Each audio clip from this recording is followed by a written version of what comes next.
हाँ please do that also. I also want थोड़ा picture.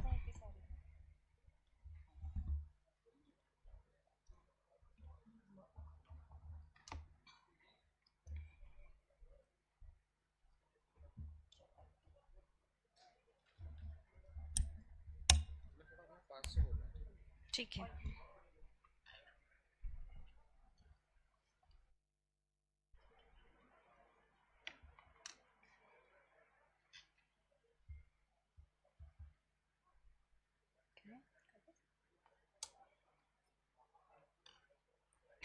A very warm morning to each one of you present here. At 3.9 degrees Celsius, Delhi has had the season's chilliest morning today. But looking at the participation we already have, we are delighted by the warmth and affinity being extended. Ladies and gentlemen, it is with great pleasure and immense pride that I welcome each and every one of you to the first National Convention of Insolvency Professionals and Registered Valuers. This gathering marks a significant milestone, bringing together brilliant minds, passionate individuals, and visionary leaders from all corners of our great nation. This landmark event is proudly hosted by the ICSI, that is the Institute of Company Secretaries of India, jointly with the ICSI Institute of Insolvency Professionals and ICSI Registered Valuers Organization. Our presence here is a testament to the dedication and expertise that each one of you brings to the field. In a rapidly changing economic landscape, the role of insolvency professionals and registered valuers is more crucial than ever. We are the architects of financial resilience, ensuring the integrity and stability of our economic system. May this convention be a catalyst for a positive change, a source of inspiration for all, and a symbol of boundless potential that lies in this ecosystem. Thank you for your attention, and we are eager to engage in a fruitful discussion throughout our time together today. Today's convention revolves around the theme Insolvency, Bankruptcy and Valuation, Achievements, Challenges and Expectations. This theme encapsulates the very essence of the work we do, the hurdles we face, and the promising future that lies ahead. This forum serves as a platform to collectively address the achievements, challenges, and expectations in the realms of insolvency, bankruptcy, and valuation. Thank you, Anu. Now I request our special guests, Honorable Ashok Kumar Bhardwaj, Member Judicial NCLT, CS Manish Gupta, President, the ICSI, CS B. Narsimhan, Vice President, the ICSI, Mr. P.K. Malhotra, Chairman, ICSI IIP, Dr. Navrang Saini, Chairman, ICSI RVO, and CS NPS Chawla, the Program Director and Council Member ICSI, to please join the dais.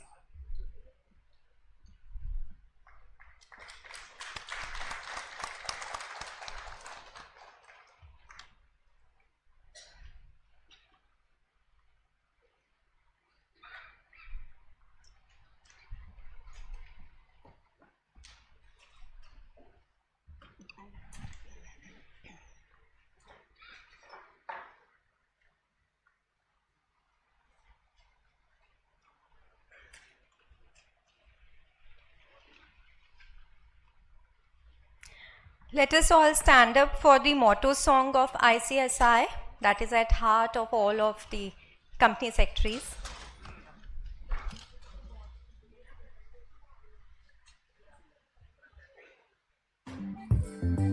उम्मीद के अंबर में हम बन के खिले जो रोशनी, कह देंगे हम संसार को कोई लक्ष्य नामुमकिन नहीं। ज्ञान के और न्याय के हर राह को थामे हुए चल पड़े हैं झूम कर बस गीत ये गाते हुए।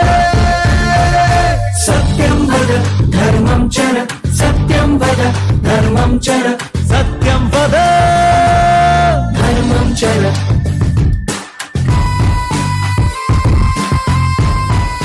कंपनी सचिव कदमों की हर एक गूंज में बस जीत का एहसास हो, राष्ट्र प्रगति पथ पे हो और आत्मबल की आस हो। जब भी चले इस भाव से खुलते गए हैं रास्ते, आवाज हमने दिल से दी है गीत ये गाते हुए। सत्यम वद धर्मम चर, सत्यम वद धर्मम चर, सत्यम वद धर्मम चर।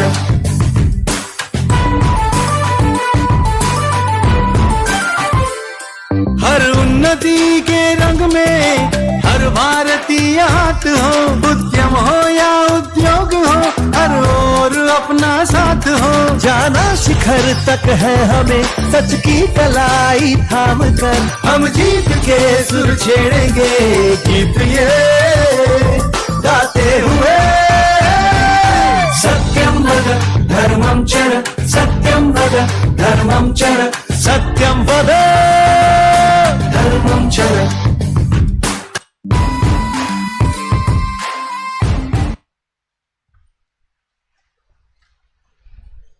Now I would request CS Manish Gupta ji, President ICSI, to kindly felicitate Honorable Ashok Kumar Bharadwaj ji, Member Judicial, with a planter, shawl and memento.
I would request CSB Narasimhan ji, Vice President ICSI, to kindly felicitate Mr. P.K. Malhotra.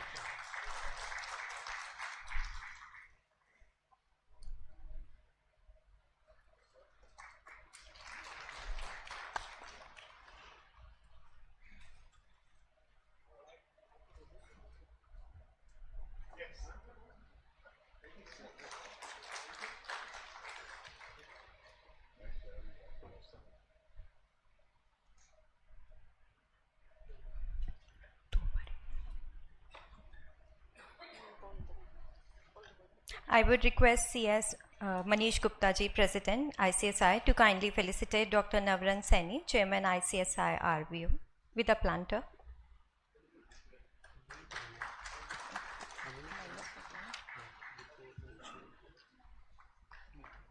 Let's have a big round of applause, ladies and gentlemen, for all the dignitaries present on the dais. I would now request CS NP Chawla ji, the Program Director and Council Member ICSI, for the welcome address.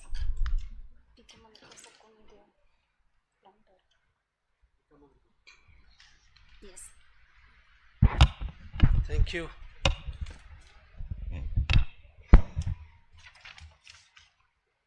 Honorable Mr. Ashok Kumar Bharadwaj, Mr. Manish Gupta, President ICSI, Mr. Narasimhan, Mr. Malhotra, Chairman of ICSI IIP, Dr. Navran Saini, Chairman of ICSI RVO, Honorable Mr. N.K. Bhula, former member NCLT, Mr. A.K. Chaturvedi, former Regional Director, Northern Region, my Central Council colleague Mr. Manoj Kumar Purbe, my other Central Council colleagues joining virtually, Regional Council members, senior members, insolvency professionals, registered valuers, company secretaries, officers of the institute, friends, young students.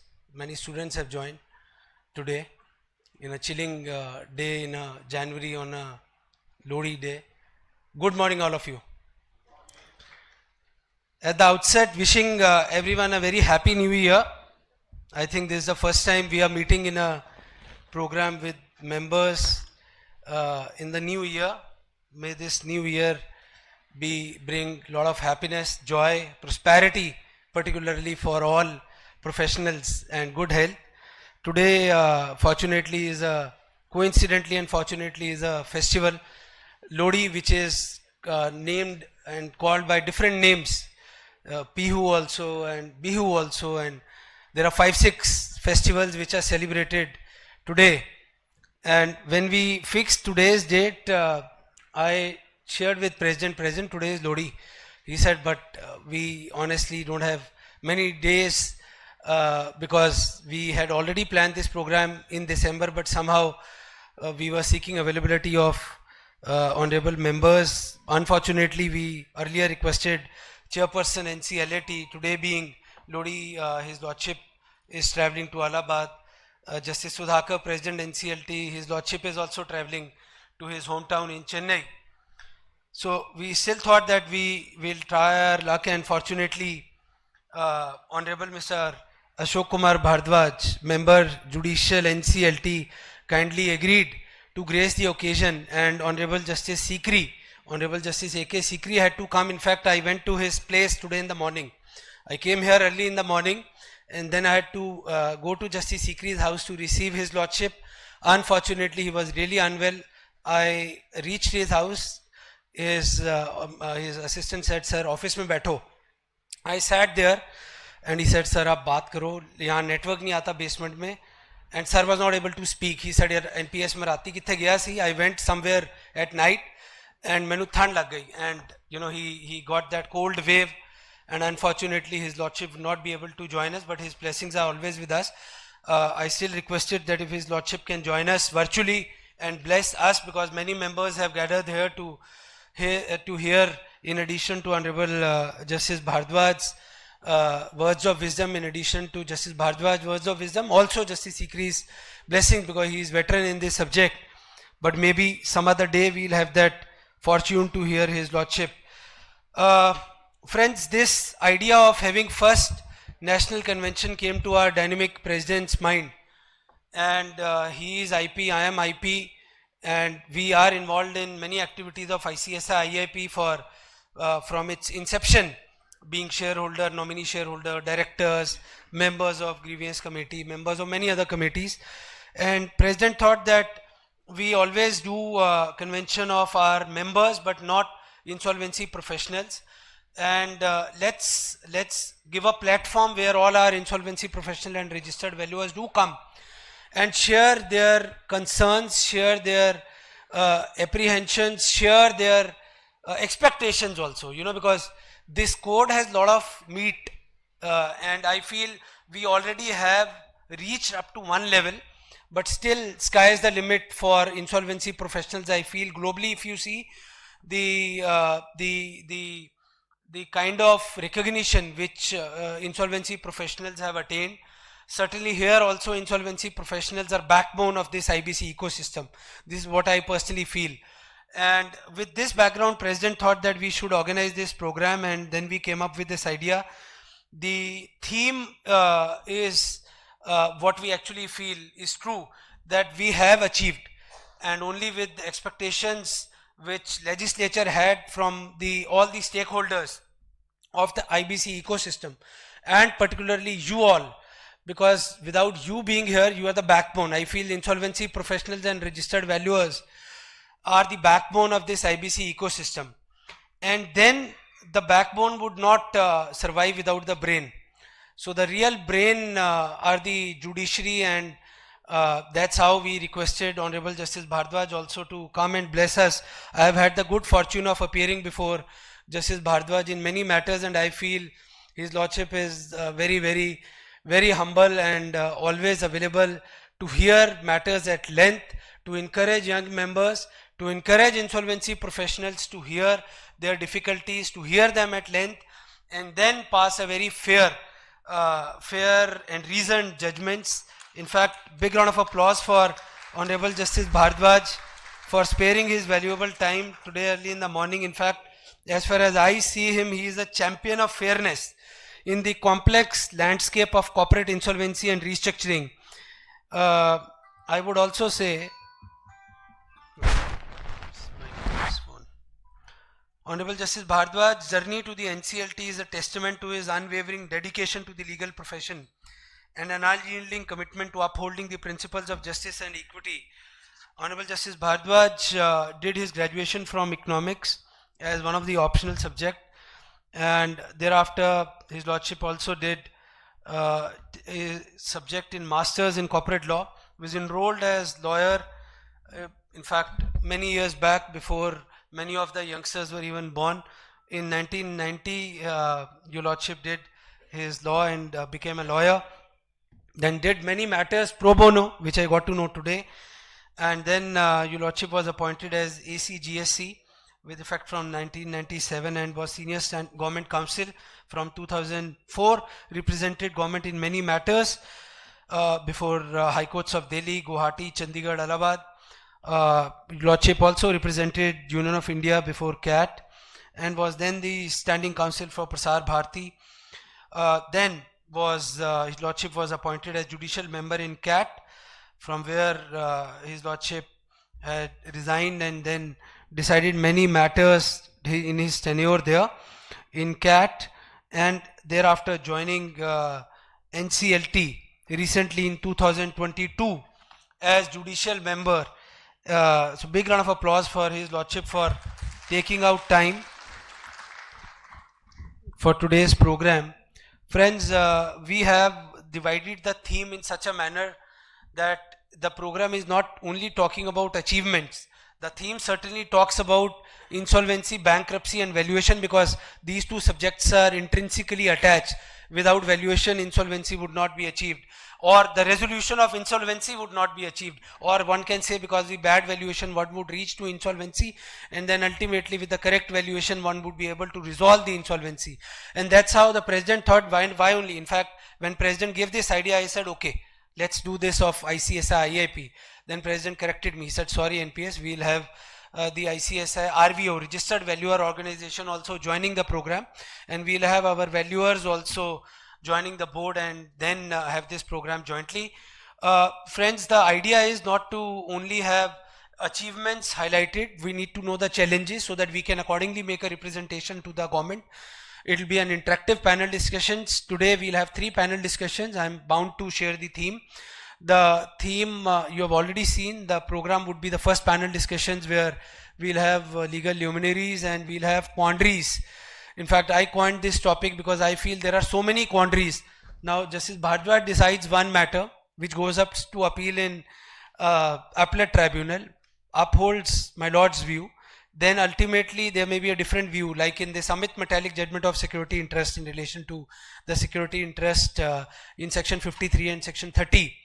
Now that issue was decided by Honorable Supreme Court in Amit Metallics, but ultimately now it has been, in one of our matters, has been upheld. It has been referred to the larger bench by Justice Sanjeev Khanna in Supreme Court. So there are many matters like this where the law is still being settled.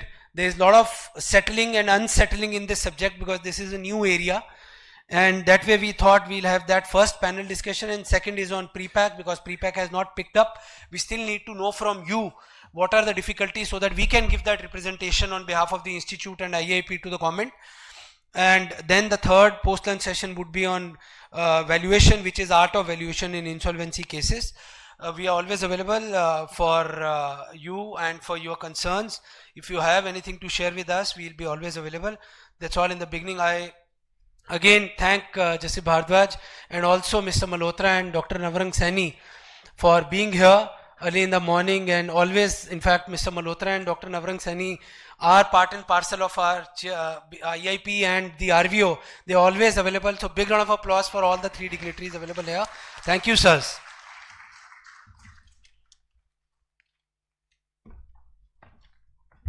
Thank you, sir, for the warm introduction. That was indeed a great start for the program. Moving on, ICSI Registered Valuers Organization is a Section 8 company formed by the Institute of Company Secretaries of India to enroll and regulate registered valuers as its members. At its core, ICSI RVO is dedicated to promoting and regulating the profession of registered valuers, ensuring that it aligns with the highest standard of competence and ethical conduct. Recognizing the critical role that valuations play in financial transactions, insolvency proceedings, and corporate decision making, RCSI RVO sets out to nurture a community of experts committed to delivering accurate and reliable valuations. With this background, I would request now Dr. Navrang Saini to please join us on the dais. Please give a huge round of applause here.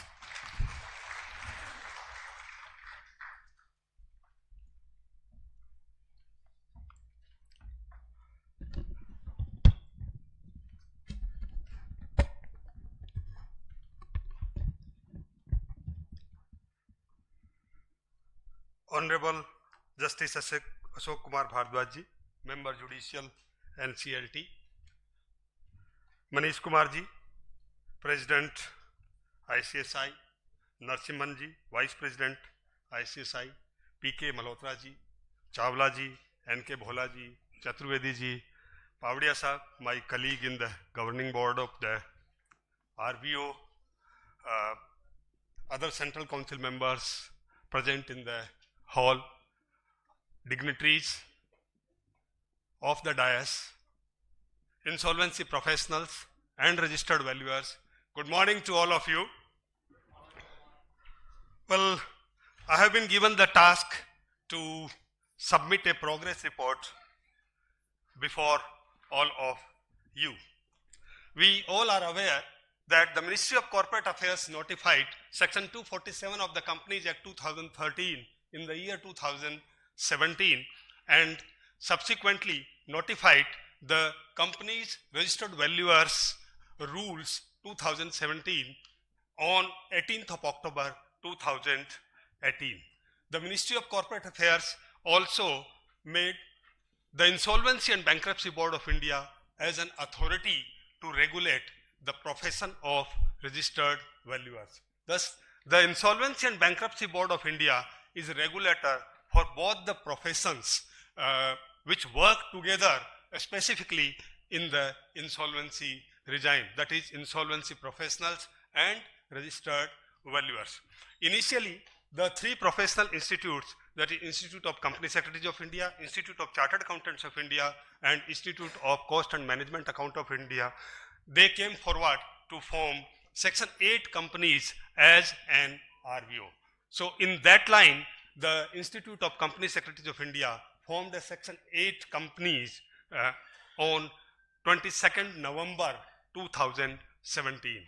Since then, the RVO is working. So if we talk about the profession, as on today, there are 4,376 registered insolvency professionals, 118 IPEs, 15 registered valuer organizations, 5,494 registered valuers and 105 registered valuer entities. ICICI Registered Valuer Organization intends to enroll, educate, train and promote the profession of valuers as per the company's Registered Valuers and Valuation Rules 2017 notified in the year 2017 as of course as per the provisions of the Companies Act 2013. ICSI RVO is registered with the Insolvency and Bankruptcy Board of India in all the three asset classes, that is land and building, plant and machinery, securities and financial assets. However, the RVO is imparting training in the field of securities or financial assets only.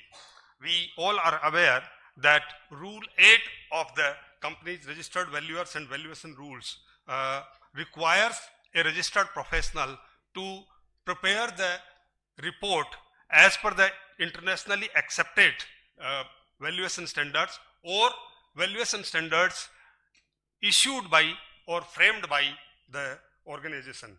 To adhere the valuation standards, ICSI RVO embodies a commitment to integrity, expertise and adherence to stringent professional standards through rigorous training, certification and oversight, fostering trust and reliability in valuation processes. In a world where precision matters, the ICSI RVO stands as a cornerstone guiding and regulating valuers to uphold the integrity of financial markets, insolvency resolutions, and corporate decisions. Their dedication ensures that valuations are not just members, but pillars of the trust upon which significant economic decisions are made. Capacity of members is strength of any organization. Therefore, for continuous capacity building of its members, the ICICI RVO has signed memorandum of understandings with IOV Registered Valuer Foundation and RICS India Private Limited. The ICSI RVO has 4 publications to its name. First is Valuation of Securities or Financial Assets. Second is MCQ's book on valuation of securities and financial assets. Third is Guidance Note on Valuation of Securities or Financial Assets. And fourth is a book on valuation of land and building.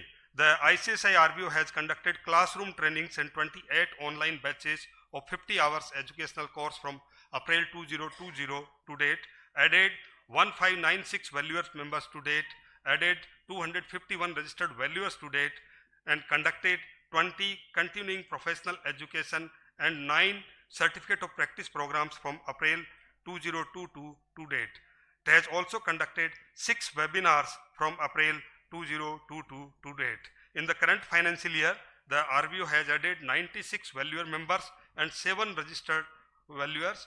It has conducted 5 online batches of 50 hours educational course attended by 91 professionals. It has conducted 8 continuing professional education and 2 COP programs. It has also conducted 2 webinars. First on a webinar jointly with RICS on the topic of ESG as the regulatory framework changes with the establishment of ISSB and reporting requirements under IFRS. What does it mean for real estate valuers and business valuers? Is it the same? Then other was webinar on demonstration of Proves IQ database with CMIE. So Chawla ji actually discussed about the challenges. So one of the challenges before the profession is to actually be, you can say, to be regulated by a national institute such as the Institute of Company Secretaries of India. Of course, the matter is already in consideration with the central government. A report has also been submitted, but unless the profession is regulated continuously by a national body, progress will be, I can only say that, in a limited manner. But if the institute comes out, then definitely progress will be there. And I will conclude with the saying that ICSI RVO is continuously adhering to build the capacity of its members, and it will always continue. Thank you very much.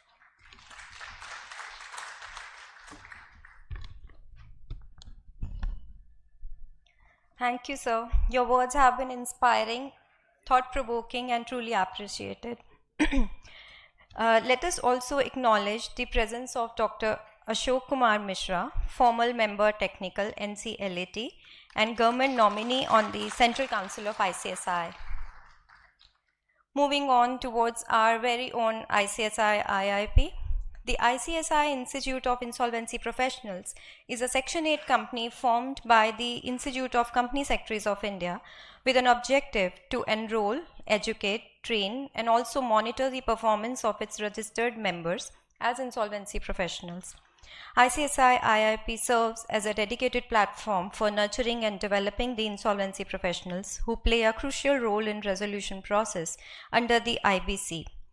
The Institute aims to uphold the highest standards of professional conduct and competence amongst its members, ensuring that they are well equipped to navigate the complexities of the insolvency proceedings. With this background, to discuss the progress of ICSI Institute of Insolvency Professionals, we have none other than Mr. P.K. Malhotra, the Chairman, ICSI IIP. I would now request Mr. P.K. Malhotra to please come to the dais. Let us give a big round of applause to the distinguished personality. Thank you. Thank you.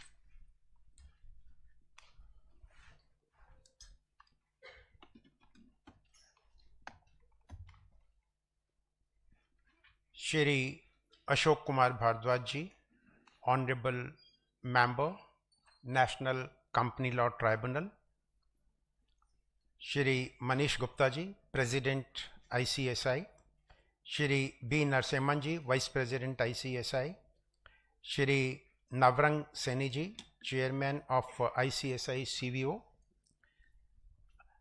dignitaries of the dais, ladies and gentlemen. It's proud privilege for me to present a report on behalf of the ICSI IIP, which is an organization regulating the profession of IPs in accordance with the directions, rules, regulations issued by the regulator, that is the Insolvency and Bankruptcy Board of India. It's an honor and privilege for me to stand before you as the chairperson of ICSI, Institute of Insolvency Professional, in this first National Convention of Insolvency Professional and Registered Valuer being organized under the leadership of Institute of Company Secretaries of India. And today we are gathered here not only as professional, but as a community committed to excellence in the field of insolvency and bankruptcy, the objective which the government wanted to achieve when the Act of 2016 was passed by the Parliament. When we talk about the insolvency and bankruptcy landscape in India, we are witnessing a transformation that goes beyond mere legal framework. As you all know, the Insolvency and Bankruptcy Code of 2016 has been a game changer, providing a robust legal framework that ensure a time-bound and efficient resolution process. The IBC has remarkably altered how distressed and defaulting business are handled by the stakeholders. The preamble of the code emphasizes its purpose as timely corporate reorganization and insolvency resolution with the goal of maximizing asset value. Unlike traditional recovery-oriented tool, IBC adopts a resolution-oriented approach, that is, it allows the company as going concern despite the default. By focusing on the revival and continuity of financial distressed entities, the IBC seeks to preserve jobs, protect investment, and maintain the operational viability of business. The data as on September 2023 indicates that the creditors have realized 2.16 lakh crore under the resolution plan approved under the code. More than 26,000 applications having underlying default of 9.33 lakh crore have been withdrawn before their admission at the resolution process itself.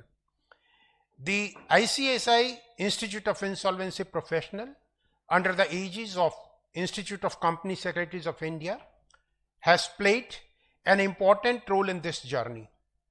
Our membership is over 1,200 professionals, which include company secretaries, management experts, advocates, cost accountant, chartered accountant, and many other.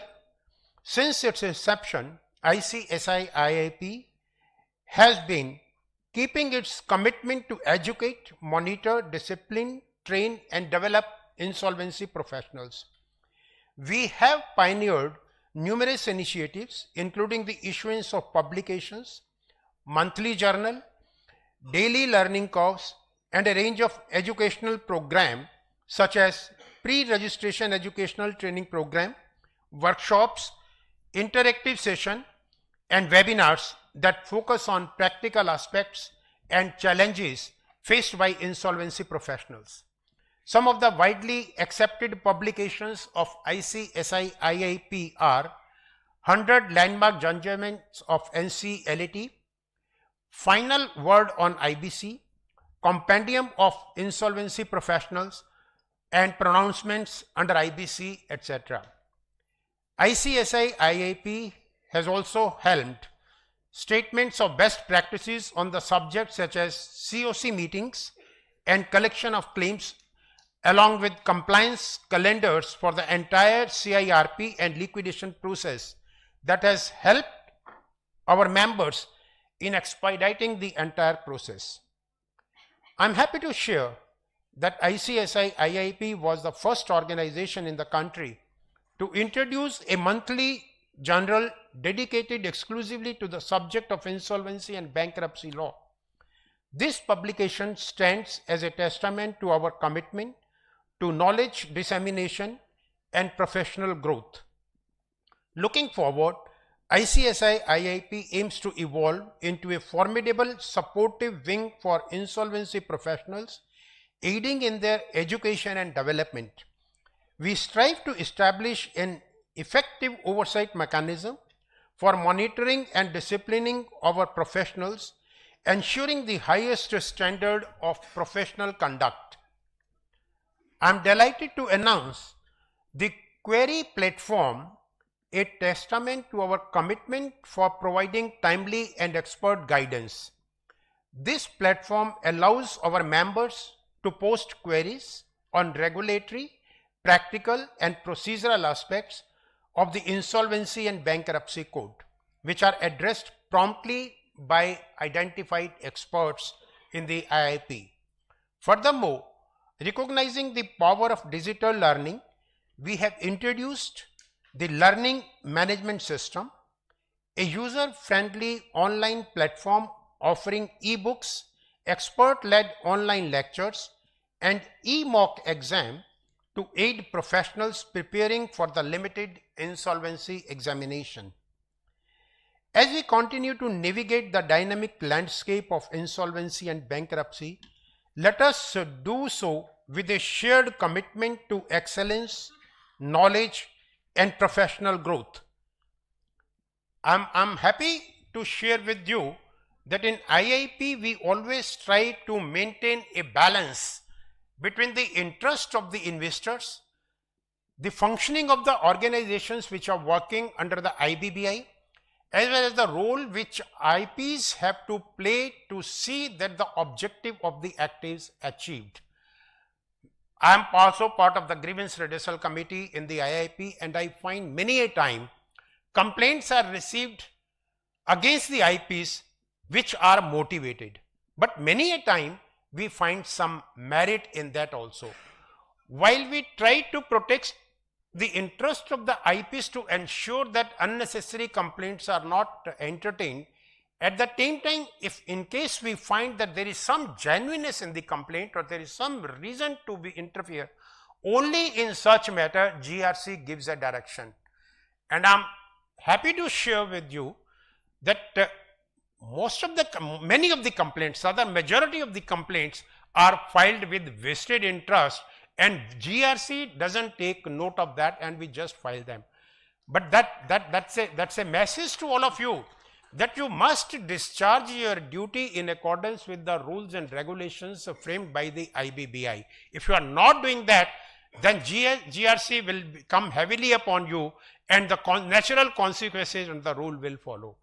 And I thought probably this is a platform where I can convey this message, being chairman of the ICSI IIP, to all the professionals who are involved in this. Let me share with you that the objective which now I can come to a part which is not really related to ICSI IIP, but when I was working with the government and this law was under consideration of the parliament, I had the opportunity of dealing with the parliamentary committee and giving suggestion on behalf of the government how we should proceed. Unfortunately, the ecosystem which has been prepared, probably somehow the infrastructure which was needed for the organizations which are working under the authority of the IBBI, probably that kind of infrastructure is not available. The shortage of members, the delay in appointment of members in the NCLT and NCLAT obviously create a hamper or a embargo in discharging their duties in the time-bound manner which is prescribed under the Act. And I find that when we deal with this kind of problem in such platform, probably it becomes our duty as part of the regulator or an extended arm of the regulator that such messages are conveyed to the government, so that necessary corrective measures are taken by the government to see that the insolvency and the resolution process which we expect to carry out under this act, that objective is carried out. I can again share with you, I remember when this act was not yet passed, I was sitting with the then finance minister, Shri Arun Jaitley ji, and he said that we are looking for a legislation where in case a party has not been able to deliver or company is not running in accordance with the rule, it is not only for the reason that the people are playing fraud. It may be because of their incapacity to deal with a particular situation. It may be because of change of circumstances. Such businesses must be allowed to go as a going concern. Are we really moving in that direction? That is what we mean to say. And I am very happy to share with you that whatever input we are getting from IBBI, the regulator, I think we are moving in that right direction. Only thing we need is that wherever there are flaws, we say that those loopholes are plugged by the institutions which have been created under this act.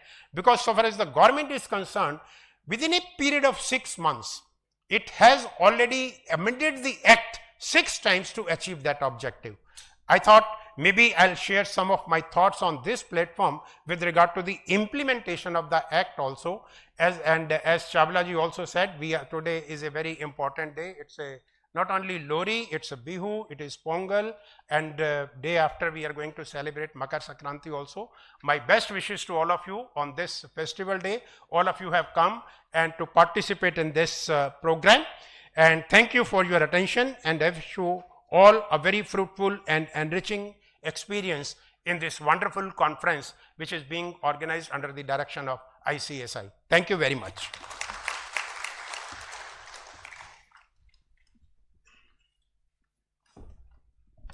Thank you, sir. Moving on, I request CSP Narsimhan, Vice President ICSI, to please address the gathering.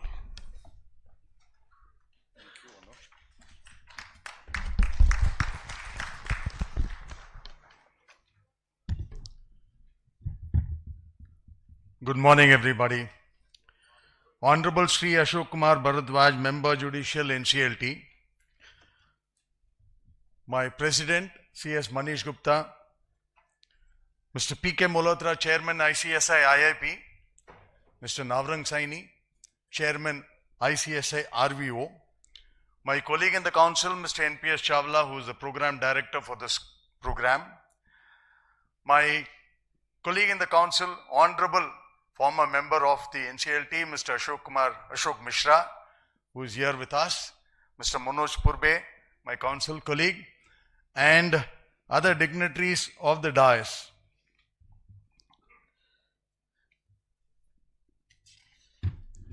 It's a paradox of some sort, if I may say, that neither am I an IP nor an RB.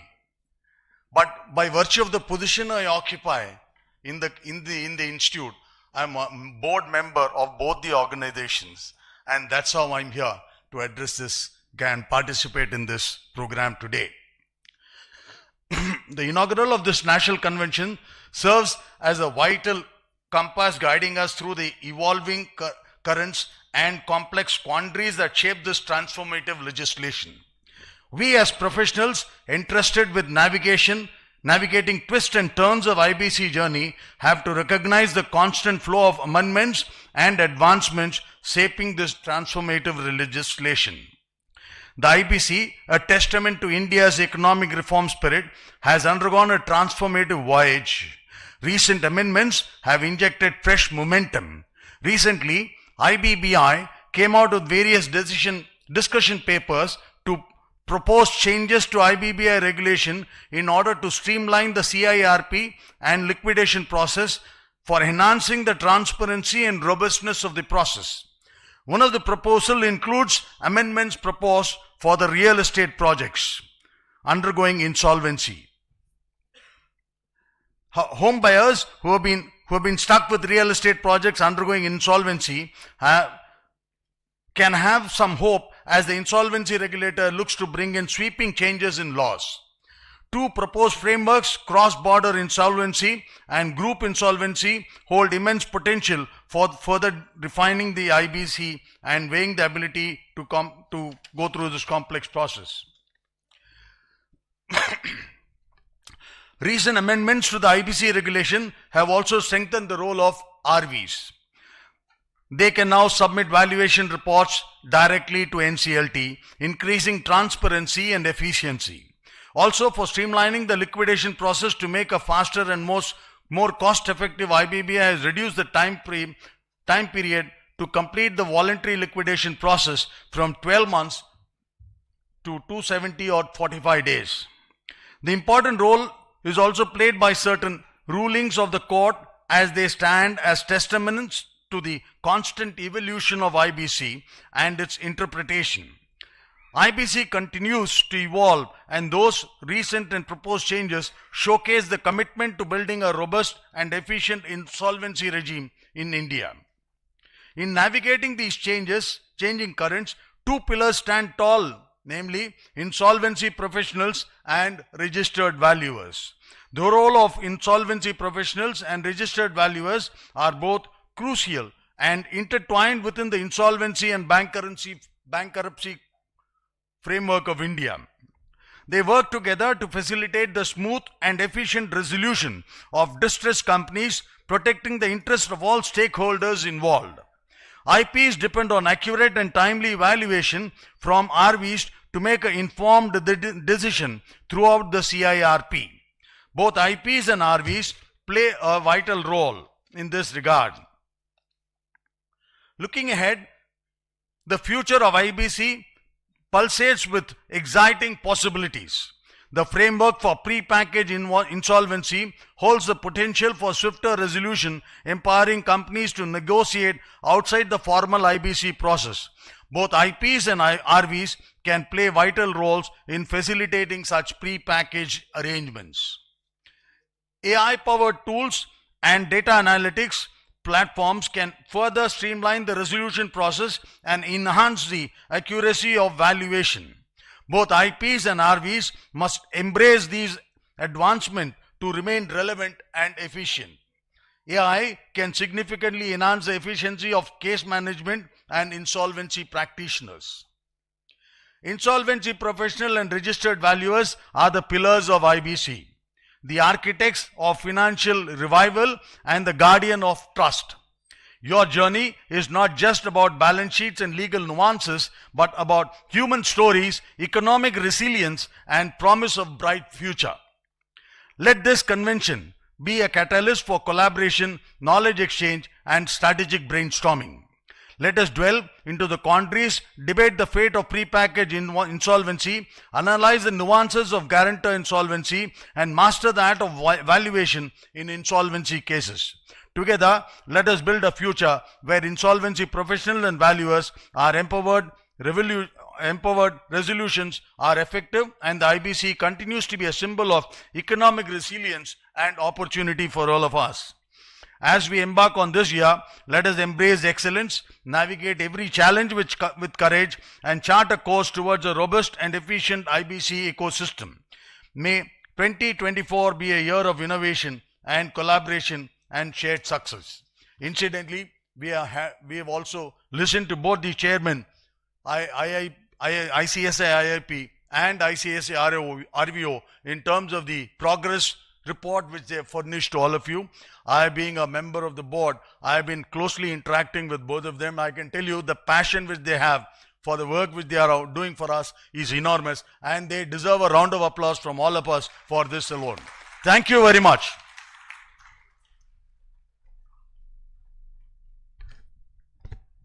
Thank you, sir, for sharing your thoughts, wisdom and knowledge with us. Moving on, I request CS Manish Gupta ji, President ICSI, to shower his words of wisdom.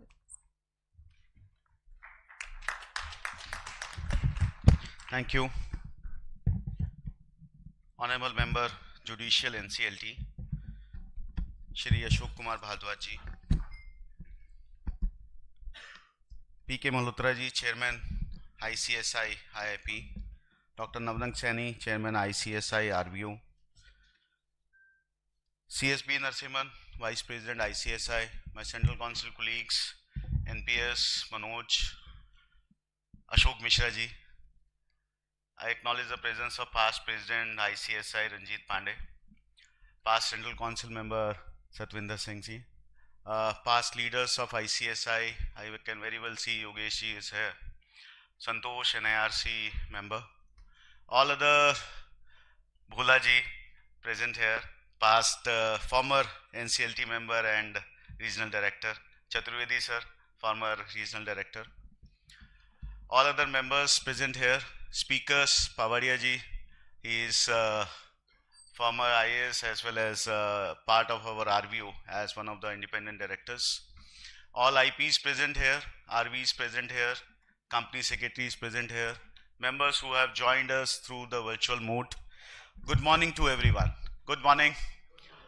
At the outset, I welcome you all to the first ever National Convention for the Insolvency Professionals and the Registered Valuers, being organized by ICSI jointly with our own entities, ICSI IP and ICSI RVU.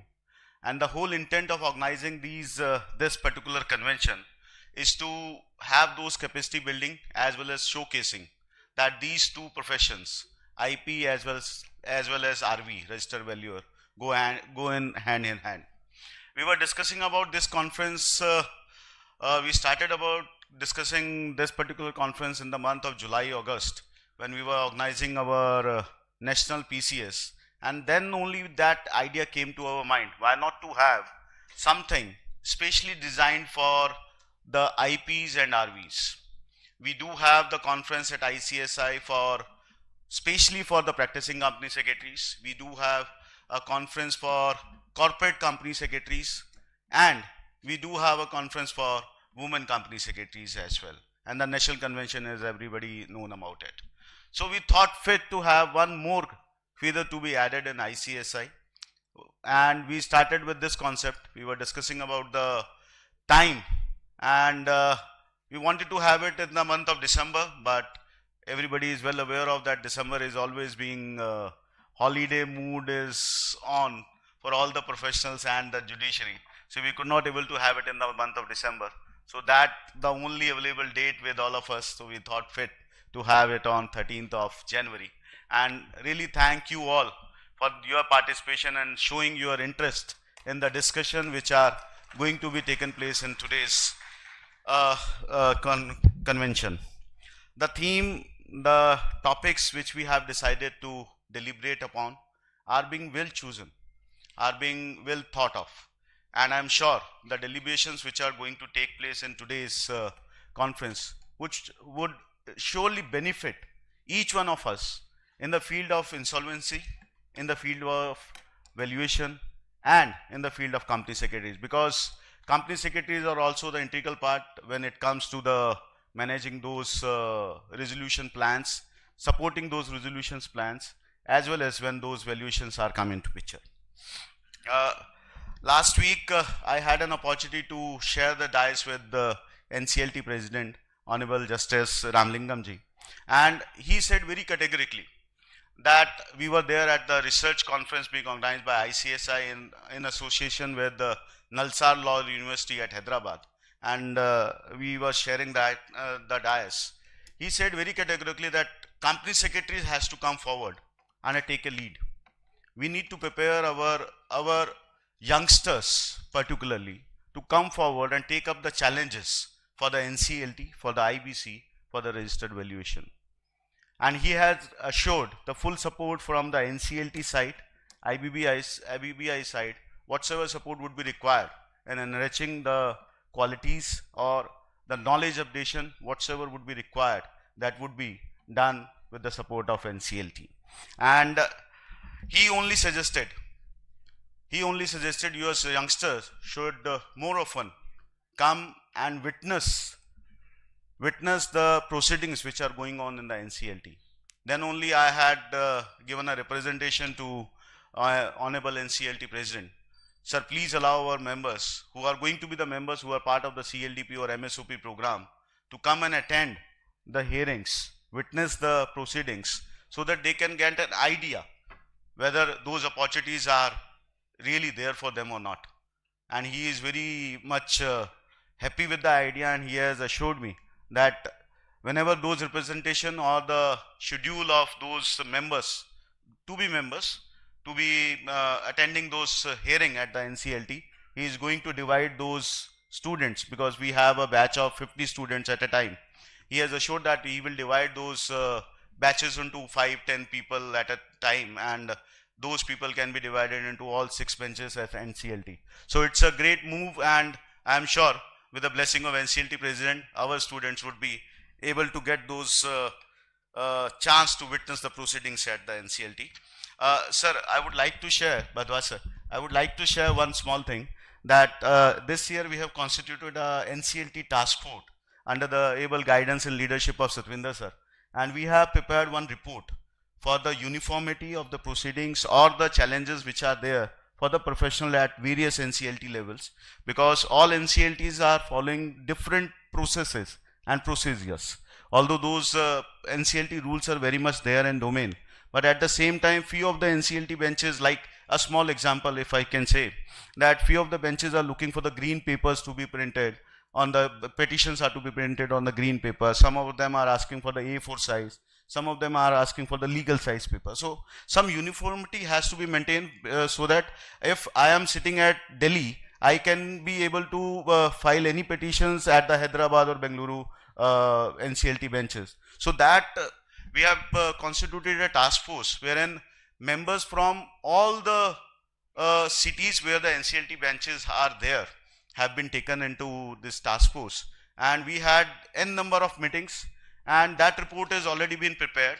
We will be presenting this report first before our council on 18th of January, and will be present that particular report with our recommendation to the NCLT president very soon, sir. So we'll be looking for your help and support in those processes to be established at all the benches across India. Would not take much of your time, because the theme achievement, challenges and expectations are very much there in the domain, and the way insolvency laws, register valuation laws have been progressed up to this time. There are so many opportunities and the recognitions available for the professionals. My only request to each one of you, please, whenever you are taking up any such assignment for the register valuation or for the resolution plan or for the CIRP, give your best. And we are the extended arm of the government, and we are into the shoes of the government, and we need to support the thought process of the government.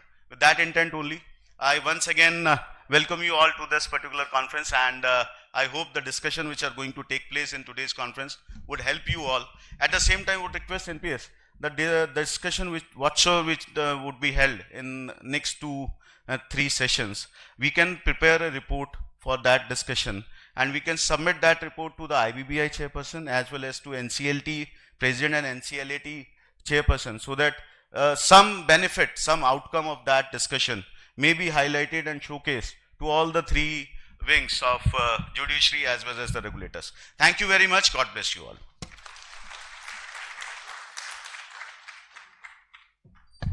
Thank you, sir.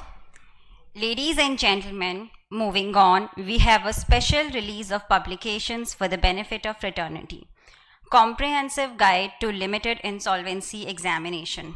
This book is for professionals preparing for limited insolvency examination based on latest syllabus. This publication also includes various case studies and case briefs. I request the dignitaries to please unveil the publication titled Comprehensive Guide to LIE. I request big round of applause here.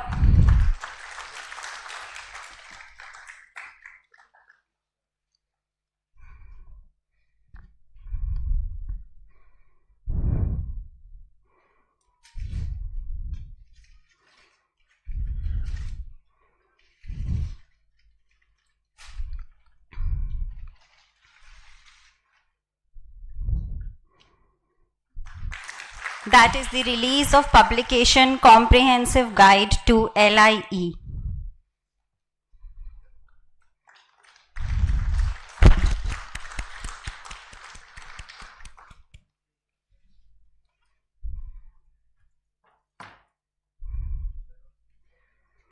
Next publication is IBC Digest, a compendium of research outcomes. As a knowledge initiative, ICSI IIP developed IBC Digest, which is a collection of research-based articles on various IBC-related issues. The publication contains selective research articles. I request the dignitaries to please unveil the publication titled IBC Digest, Compendium of Research Outcomes.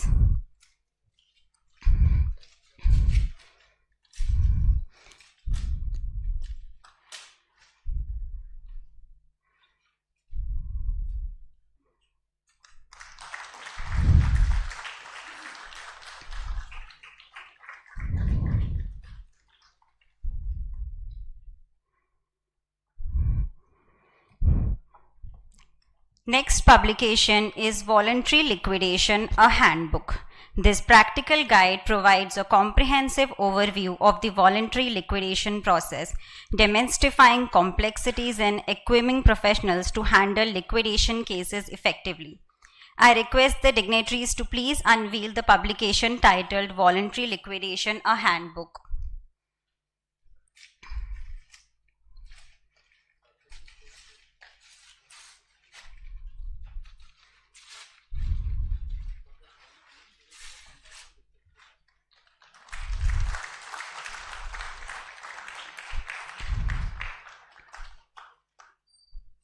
Would request a big round of applause here, ladies and gentlemen.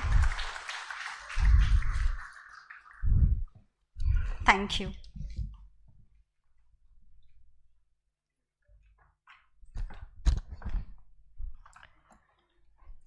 Moving on, the first national convention is themed around Insolvency and Bankruptcy Code, and we all agree that the insolvency professionals are the backbone of this code.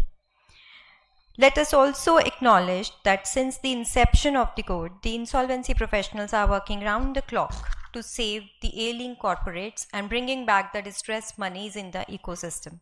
To facilitate and encourage the members of ICSI IIP, we have the distinct honor in presenting Certificate of Appreciation to the members of ICSI IIP who have done extremely well and resolved 3 or more corporate debtors as on the 30th September 2023. I would request the insolvency professionals to join us on the stage and collect their certificates of appreciation. Some of the members are present online, so I would request first those who are present here. Mr. Vikram Bajaj, please give a big round of applause.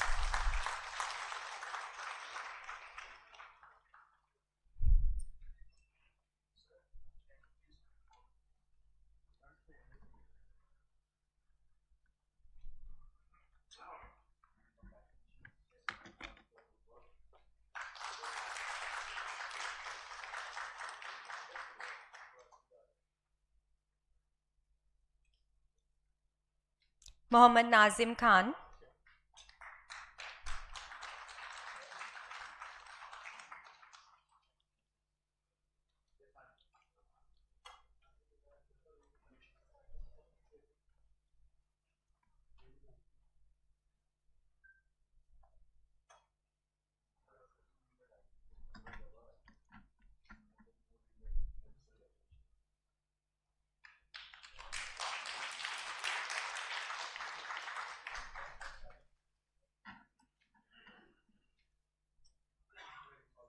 Mr. Brugesh Amin, Mr. Manish Agrawal,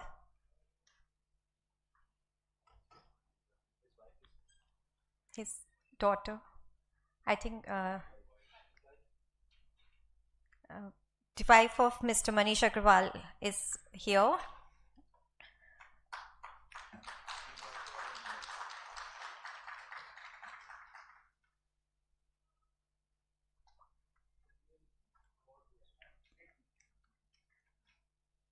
Mr. Praveen Charan Praful Charan Dwari,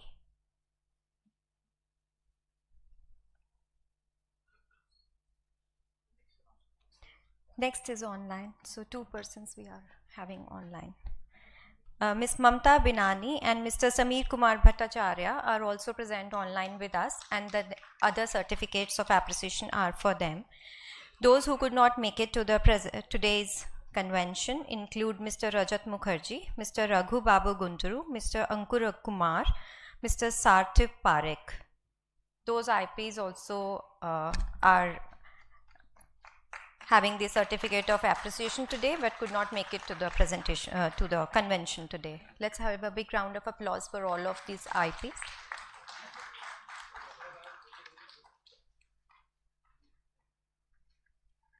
Congratulations to each one of you. Moving on, I request Honorable Ashok Kumar Bhardwaji, Member Judicial NCLT, to kindly address the gathering.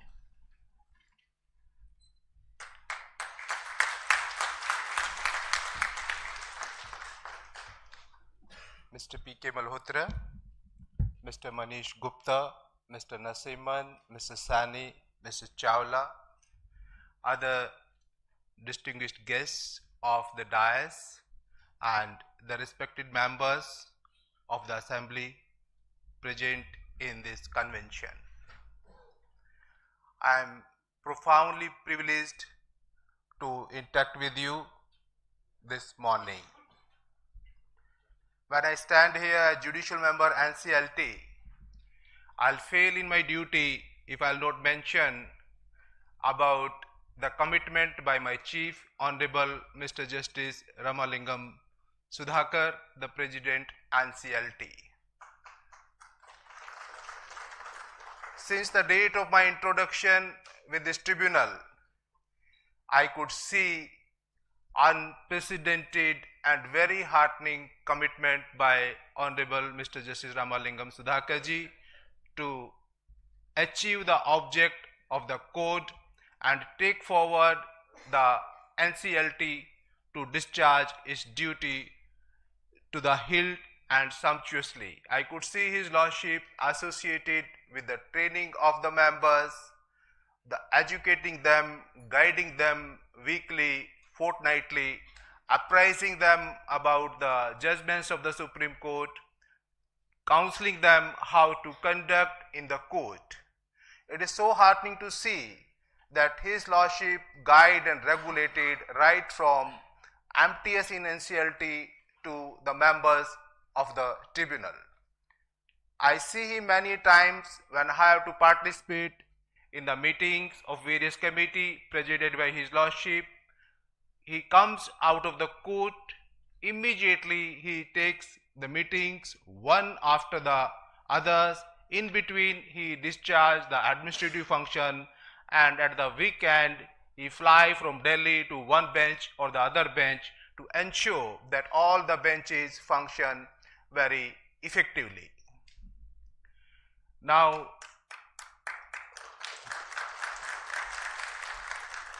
when I talk about and think about this gathering of intellects, as I often mention in the court, like it is for the soldiers to guard the geographical border of the country, and they do so even at the cost of their life. All you professionals, whether company secretaries or valuators or auditors, chartered accountants, you have the same responsibility and commitment towards the economy of the country. You are the heart and soul of the economy of the country, and the growth, credibility, reliability of the economy, as well as the confidence of the foreign investments depend upon your commitment, efficiency. The wisdom, I say, the wisdom, the prime source of the wisdom is honesty. Honesty is fountain of wisdom. Like a stream of water flow in a particular direction, and it will like to flow in that direction. If you try to interfere and tweak with it, the disturbance would be there and abnormal consequences would follow. Similarly, rules, regulation, law, procedure follow and flow in a particular direction. If anyone try to tweak with it, it is apparent and visible, and then the consequences are always unpleasant. Coming to the Insolvency and Bankruptcy Court, before this court, there was an act popularly known as SICCA.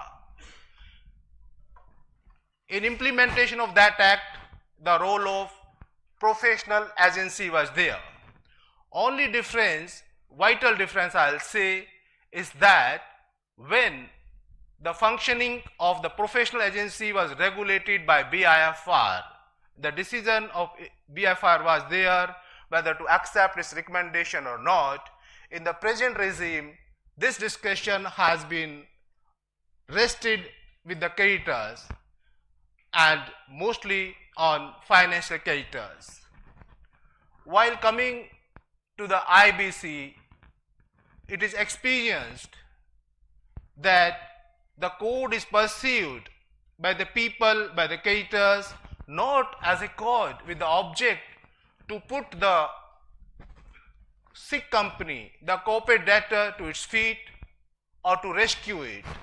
Mostly the code is perceived by the creditors as if it is more effective and more efficient law introduced by the legislative assembly to ensure that their recovery is thick and fast. This misconception is root cause of difficulties for the members of this assembly of intellect. While discharging their function in terms of the code, most of the challenges are faced by them because of this reason. The framer of the code thought that while they are introducing this code, they are giving only 4 functions to the tribunal, that is National Company Law Tribunal, that is at the time of admission of an application, maybe when the plan comes for approval, then maybe if there is no plan, then to order the liquidation and then to order dissolution. These are sections 7, 9, 10, then 31, 33 and 54. But practically the things are different, the situation is different. When application comes for admission, of course statute says that NCLT take 14 days and take a decision this way or that way. But when the law developed and progressed, the things are different. When code in itself had its advent, they were challenged, you all know, by filing the Swiss ribbon. Of course, the root and the moot contention was why the difference between section 7 and 9. But in a way, the entire code was under challenge. Of course, the challenge failed and the code passed. Again, when amendment came with a thought that yes, home buyers may also be financial creditors in terms of the provisions of section 7 of the code. Again, the challenge came in the name of pioneer. Yet again, Supreme Court said that no, there is no infirmity, the amendment is fine, home buyers can be financial creditors. Yet again, the builders, those who are in the estate industry could wake up and thought that no, this way a single home buyer can cause harm or damage to the entire project, and maybe many a time due to business rivalry and all, a single home buyer may have different object and intent while approaching the tribunal. Then amendment was brought in again in section 7A that no, either 100 of the allottees or 10% of the allottees can only file an application under section 7 and a single home buyer cannot come. Again there was a challenge in Manish Kumar and the challenge was upheld. Of course, the period of 1 month given in the code to amend the applications was made 2 months from the date of the judgment. Besides, when we talk about section 53 also, the waterfall mechanism and all, the things are not at rest as yet. When in the case of Rainbow, it was ruled that the claims of the statutory authorities, when the statute provides so, should be treated as secured claim and they should get priority in terms of section 53. In Suresh Kumar Reddy, a different view could be taken that no, the waterfall mechanism introduced in section 53 is the sacrosanct and should not be tweaked.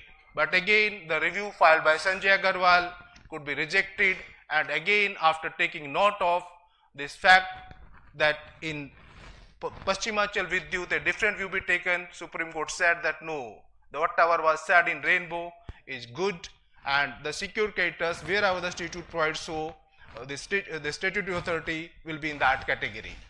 So the law is not as yet settled, and of course this change, the frequent changes pose challenges to the professionals and of course to the National Company Law Tribunal. For a long period, the Section 5, the virus of Section 5 remained under challenge. There was a stay and all, but now recently, after long wait, the judgment has come in the case of Dalip.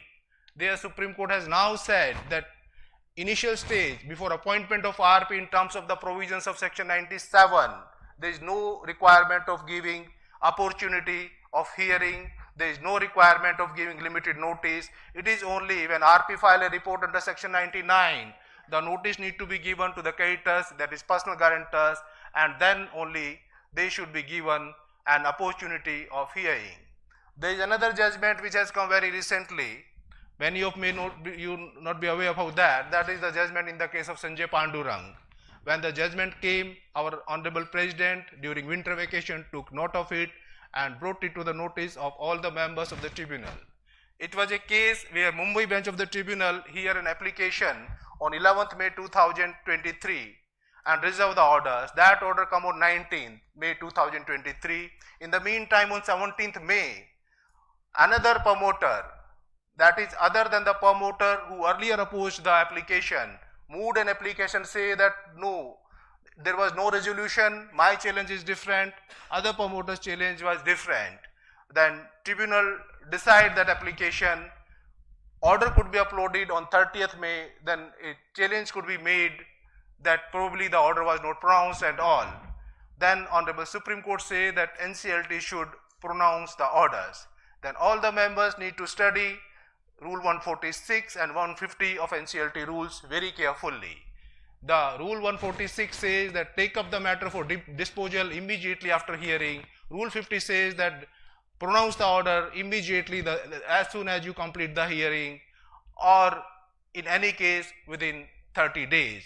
But then in view of the challenges made by the lawyers before Honorable Supreme Court, a concern could arise that whether in each and every application where final order is passed, the order should be first reserved and pronounced, because Section 61 provide for appeal from all the orders. It is not that this is the appeal only from the order of admission or from the order of approval plan. Each and every application wherever final order is passed, the order passed by NCLT is taken to NCLT.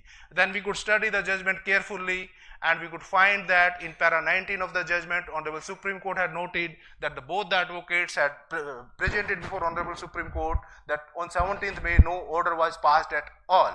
So these are the challenges. Of course, today I have come here to interact with you regarding the challenges and the expectation with this intellect gathering, but of the challenges are at the level of the adjudicating authority also. Initially it is the role of the tribunal, which comes under Section 7 when the applications come.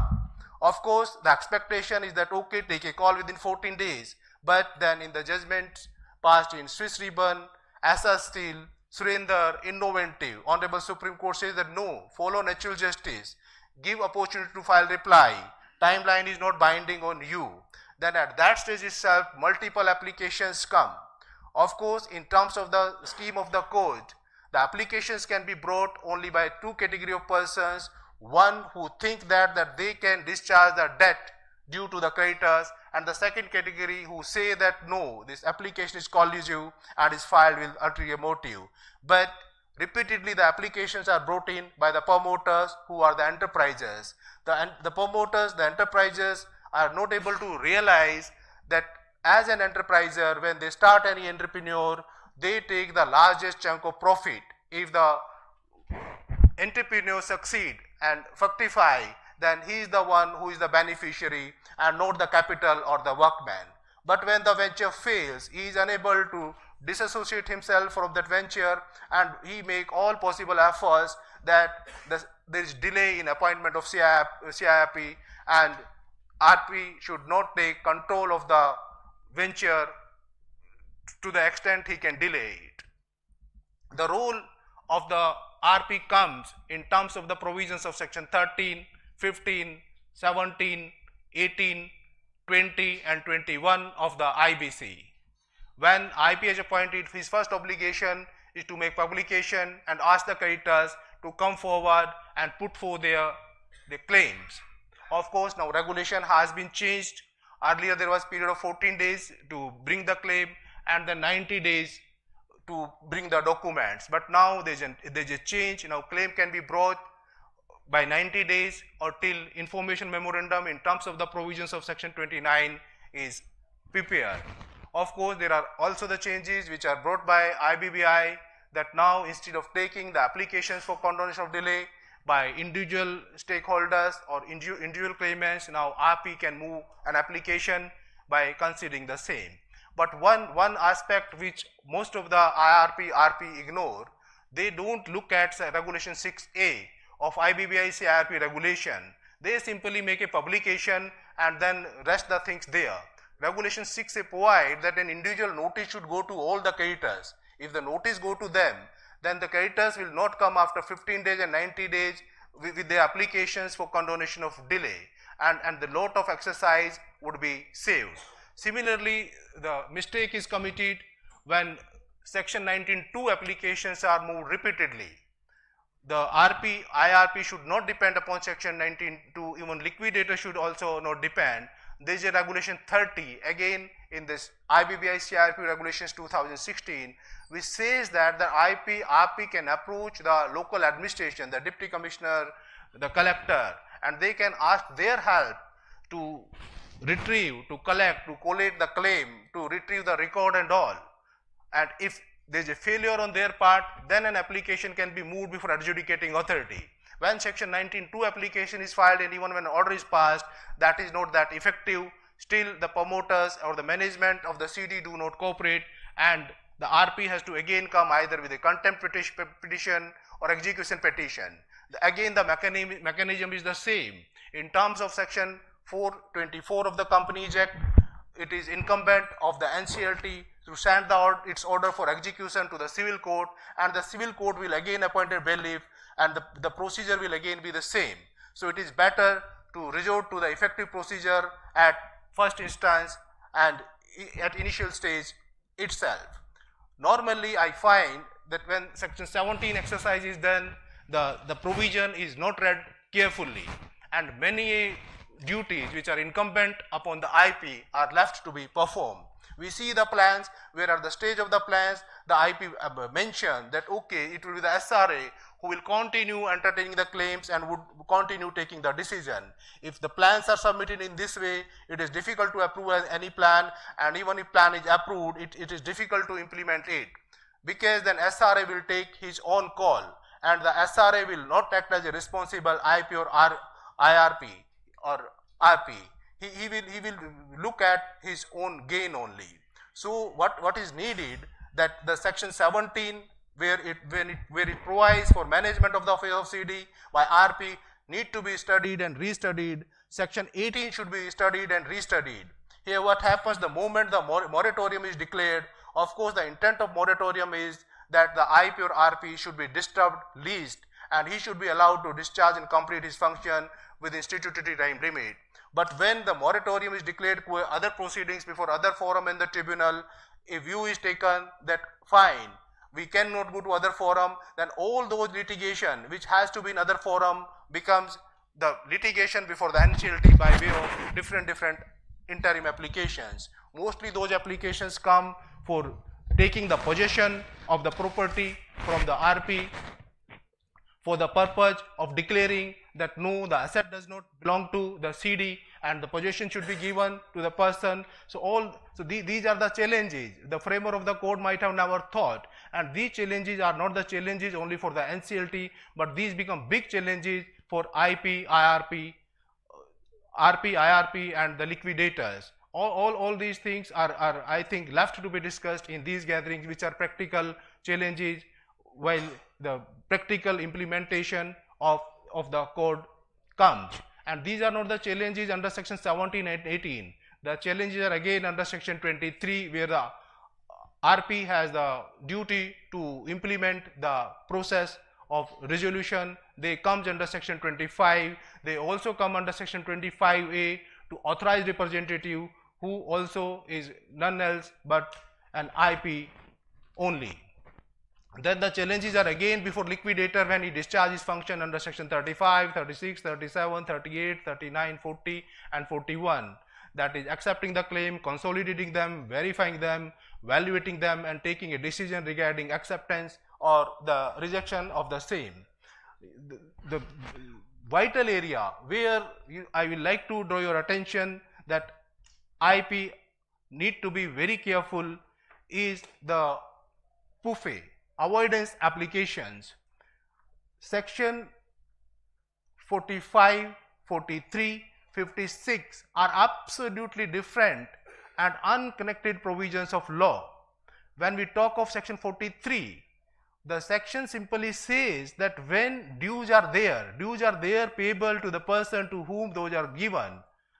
Of course, they should take their turn in terms of section 53, in terms of the waterfall mechanism, in terms of the provisions of the code, and nobody should be given preference. The CD should not be allowed to make the payment of someone in preference over the others to defeat section 53. Section 45 says that when the market value of the property is different, it should not be allowed to be gifted. CD should not be allowed to sell it for a lesser value. Section 50 says that the CD should not be allowed to create such liability for the CD, for the company, which are of course extraneous. Like somebody may say that, all right, I take loan from somebody at the interest at the rate of 50% per month, then this is an extortionate transaction. The fraudulent transaction under section 66 is a kind of transaction where the management is not vigilant and careful, where the promoters are not vigilant and careful. So intent, the object, the area, the scope of all these provisions are different, but absolutely we feel dismayed then when a single application is filed, when the scope is different, when a FIR is lodged under IPC and all. It doesn't happen that when an offense is committed, then okay, whatever offenses are there in the IPC, all will be mentioned. Similarly, when the application is moved, it should not happen that in single application all these allegations are made. When in Anuj Jain case, the Supreme Court could draw the attention to this fact that no, don't mention all the provisions, there are different provisions. Then what happened? Even when different sections are violated for a single transaction, then different applications are filed regarding that transaction also. There need to be an independent application of mind. We should not get sway. The law is not arithmetic. I often say that, of course, earlier there was lazy principle applicable, but now in the code it is not permissible. That is law, logic, justice and equity we should follow. So there should be independent application of mind. Here in the PUFE application, when most of the things are dependent upon forensic audit, we find that the forensic audit reports are vague and nebulous. They are not centric. When the object is to be achieved, only facts are narrated, the lengthy report, the most of the part, the provisions of the law are reproduced, the firm is introduced, and then whatever transactions are there, those are copied and pasted as it is. Even the pictures are copied and pasted. Attention should be paid. There should be discussion on these areas, because when everything is picked up and pasted, then of course a lot of time is consumed. When applications are moved by IP, in their applications also, they simply mention the transaction. They not articulate, though they do not arrive at the amount regarding which the application is filed. They simply say that okay, this is a violation of section 43 and then pass the order. How it is expected from the tribunal that it will keep on going through the forensic audit report, running into hundreds of pages, then we'll find out that which amount is payable, which amount is not payable. So when those applications are drafted, it is expected that IP read the report carefully, he should discuss with the forensic auditor, then he should specifically mention that this is the exact amount regarding which the fraudulent transaction has been entered into. Then when we come to the plan, of course, I really feel dismayed when I sit in the court and I find that when we refer to the plan, mostly the certificate given or required to be given by the RP in form H is referred to as a plan. The plan is different from certificate. In the certificate to be given in form H, it is the RP who has to certify that the plan is in order and in accordance with law. The scope, of interference, and you can say that assessment by the NCLT is in terms of the provisions of section 30 subsection 2, that is whether CIRP cost is paid, whether operational creditor is given priority in payment, whether dissenting creditor, that is who does not agree with the plan, is given priority, whether the plan provide for implementation, the plan provide for supervision, or the law is followed, whether there is any violation of law or not, and then whether any other provision which is introduced by IBBI is flouted or not. What is then of course there are certain technicalities like whether 29A certificate is there or not, whether bank guarantee is there or not. These are the limited things which are to be looked at by the tribunal, and RP, when they come to present their case regarding approval of plan, they should study these things. They should study section 30 subsection 2, they should study regulation 37, they should study regulation 38. Of course 37 talk of regarding capital restructuring and all, but in IBIC's case, and then very recently in Ramakrishna case and many more cases, Supreme Court repeatedly says that tribunal should be careful and conscious that it has to see that whether the provisions of section 30 subsection 2 are adhered to or not, but then the scope whether the plan is implementable. Of course the provision is in one sentence, but whether implementable or not, it has wide scope. There can be many reasons which may say that the plan is not implementable. Suppose the infusion of fund is not there, suppose the tribunal is not satisfied that the arrangement of fund which the SRA is bringing to fore are not sufficient, do not provide that plan would be implemented. Then the supervision, of course the monitoring committee is there where normally IP is present, but the tribunal can always be suspicious that yes, whether this monitoring committee would be able to control the SRA and all. Another area, which of course the judgment are there in Ghanshyam Mishra and all, but again you will see as far as code is concerned, section 32A provide the only exemption to the SRA, and that exemptions is regarding the criminal proceedings and all. No other privilege, no other facilities given. Even when we come to the exception to section 14, even during CIRP also, whatever are the liabilities of the CD, the RP has to meet those liabilities. Suppose electricity supply has to be there, bills are to be paid. Suppose any premises is kept on rent, the rent has to be paid. So there is a misconception prevailing amongst the SRAs that when they are bringing the plan, probably it becomes a duty and responsibility of the IP to ensure that whatever concession, whatever benefits, whatever are the licenses, permission they need from the governmental authorities, either NCLT will ensure or the IP will ensure. That is the total misconception.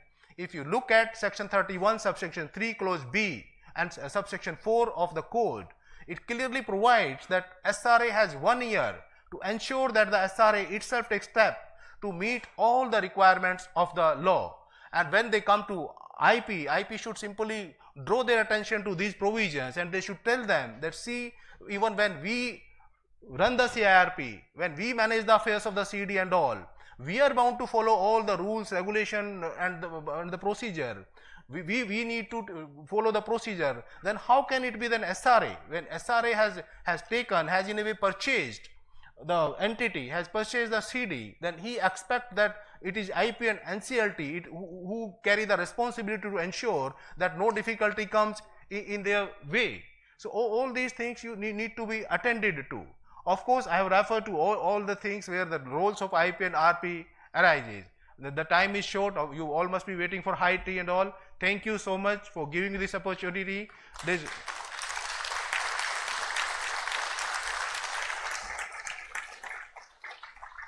is a lot more I can talk with you, but on some other occasion. Thank you so much.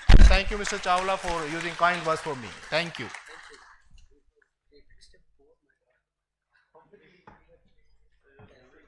Thank you, sir.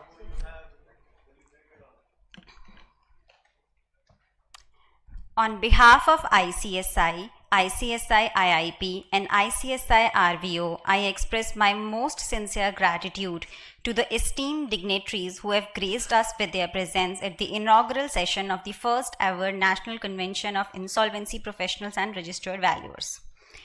I'd like to express my thanks to Honorable Mr. Ashok Kumar Bhardwaj, Judicial Member NCLT, Sir, your hands-on experience at NCLT, your commitment to ethical conduct and transparency have served as a constant source of inspiration for all of us. Thank you, sir, for honoring this event.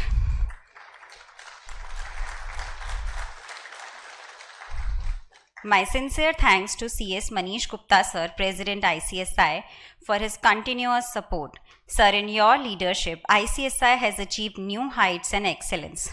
Thank you, sir, for supporting ICSI IIP and ICSI RVO in all its endeavors. My sincere thanks to CS B. Narasimhan, sir, Vice President ICSI, for the continuous guidance and incredible support in making this event possible. I'd like to extend my thanks to Chairman ICSI IIP, Mr. P.K. Manotra, sir, and Chairman ICSI RVO, Mr. Navrang Saini, sir. Your exceptional leadership have played pivotal role in establishing IIP and RVO. I hope together we will make the organization to new heights. Last but not least, CS NPS Chawla, sir, Central Council Member ICSI and Program Director. Sir, without you, it would not have been possible to organize this event. Thank you for your constant guidance. I express my heartfelt thanks to all of you. We are deeply grateful for the time and expertise each one of you has generously shared with us. This event would not have been possible without the tireless efforts of the organizations, the support of our sponsors, and the dedication of each and every participant. Let us extend our sincere thanks to all of you for making this event a truly exceptional gathering. Thank you. Thank you. Thank you, Anu. Sorry, I'm breaking the protocol. It just came to my mind.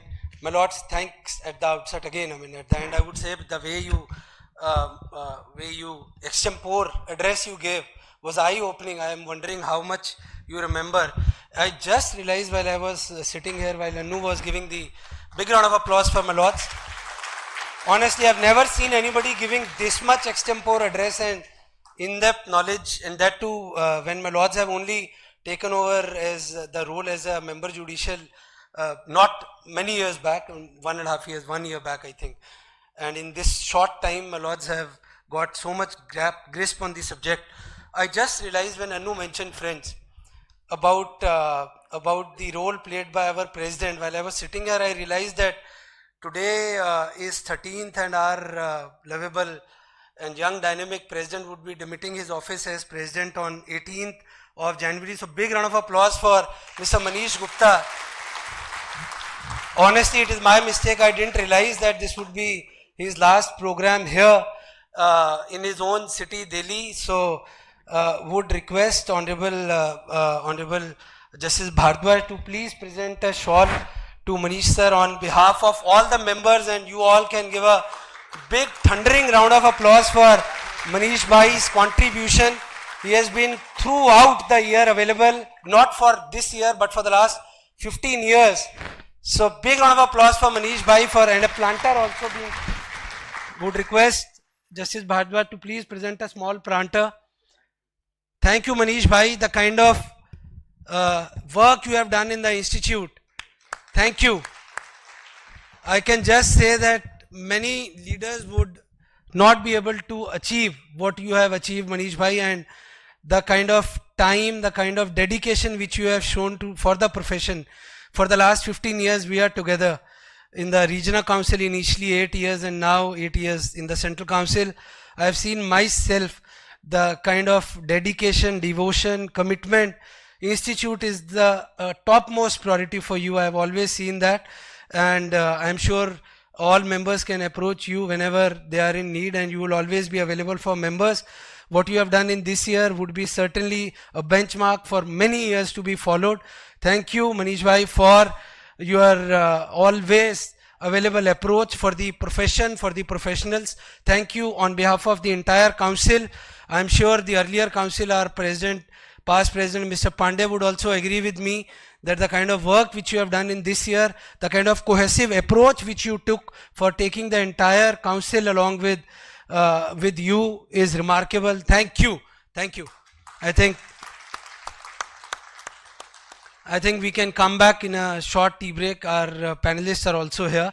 Maybe 15 minutes short tea break, and then we can reassemble for the first panel discussion. Thank you.